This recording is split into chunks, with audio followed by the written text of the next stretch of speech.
Star TV के मुअज़्ज़ज़ नाज़रीन, अस्सलाम वालेकुम।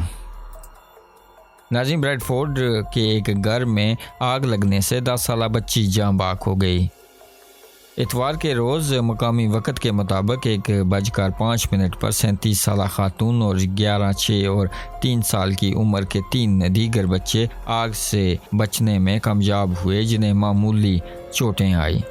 इन्हें इलाज के लिए अस्पताल ले जाया गया और वेस्ट यॉर्कशायर पुलिस का कहना है कि इनके ज़ख्म जानलेवा नहीं हैं।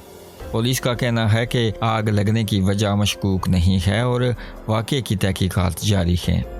जाए वक़ूआ पर पुलिस का मुहासरा बरकरार है। ब्रेडफोर्ड डिस्ट्रिक्ट पुलिस के अफसर ज़हीर अब्बास का कहना था कि ये इंतहाई अफसोसनाक वाक़या है, जिसमें एक बच्ची अपनी जान से हाथ धो बैठी है। इस वक्त हमारी हमदर्दियाँ इनके अहले खाना के साथ हैं। इन्होंने मज़ीद कहा कि ख़ानदान को खुसूसी तरबियत याफ्ता अफसरान की मदद मिल रही है। नाज़रीन, इसी तरह की वीडियो देखने के लिए हमारे इस चैनल को सब्सक्राइब कीजिएगा और हमें दीजिएगा इजाज़त। अगली वीडियो तक के लिए अल्लाह हाफ़िज़।